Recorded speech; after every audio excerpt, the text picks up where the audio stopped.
ඔබට වාසනාවන්ත දවසක් ප්‍රාර්ථනා කරමින් අදත් මගේ channel එකට ඔබ ආදරෙන් පිළිගන්නවා. අද මම ඔයාලට කියලා දෙන්න යන්නේ රෝස් සිරප් එකක් කොහොමද ලේසියෙන්ම හදාගන්නේ කියලා. මේ රෝස් සිරප් එක හදාගත්තම ඔබට හිතුන ඕනම වෙලාවක sherbet falooda හදාගන්න පුළුවන්.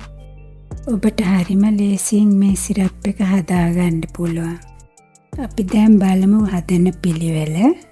මම මෙතන සීනි කිලෝ එකක් අරගත්තා. දැන් සීනි කිලෝ එකට මම වතුර ලීටර්ස් 2ක් දාගන්නවා. ඊට පස්සේ සීනි ටික අපි දිය වෙනකන් හැඳි ගන්න ඕන.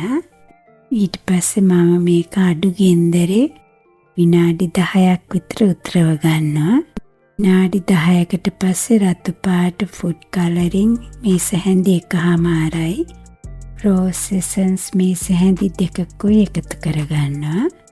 අපි මේ මිශ්‍රණයට ලීටර්ස් 2ක් වතුර එකතු කරගත්තනේ. අපි දැන් මේ සිරප් එක 1 ලීටර එකක් කරනතුරු අඩු ගින්දරේ උතරව ගන්න ඕන.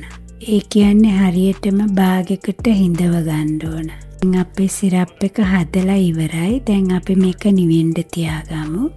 දැන් අපි මේ සිරප් ටික හොඳට පිරිසිදු කරගත්ත බෝතලයකට අසුර ගන්න ඕන. බැයි අපි බෝතලයට දාද්දී බෝතලේ වතුර බිඳුවක්වත් තියෙන්න බෑ. වතුර තිබුණොත් පුස් ගන්න පුළුවන්. හොඳට මූඩිය තද කරලා වහලා ෆ්‍රිජ් එකේ හරි එළියේ වුණත් තියාගන්න පුළුවන්. දැන් අපි බලමු sherbet හදන්නේ කොහොමද කියලා. ඔබට පුළුවන් chia seeds හරි කසකසයට හරි පාවිච්චි කරන්න. මම දැන් රෝස් සිරප් එකතු කරගන්නවා.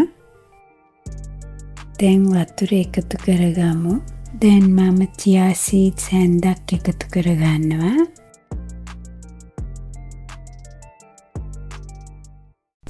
දැන් මේ විදිහට අයිස් කැට ටිකක් එකතු කරගමු. දැන් අපේ sherbet එක හදලා ඉවරයි. දැන් අපි falooda එක කොහොමද හදන්නේ කියලා.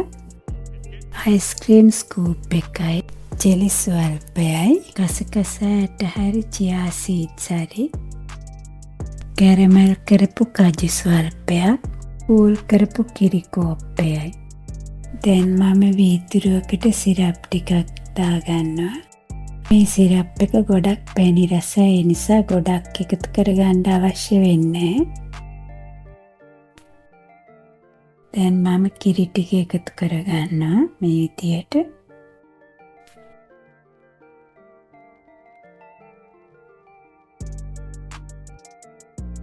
ඊට පස්සේ ජෙලි එකතු කරගන්න. ඔබට පුළුවන් ඕනම කැමති පාටක ජෙලි එකතු කරගන්න. chia seeds හැඳි එකමාරයි. කැරමල් කළ කජු ස්වල්පයයි. ඔබට කැමති ප්‍රමාණයකට අයිස්ක්‍රීම් එකතු කරගන්න පුළුවන්.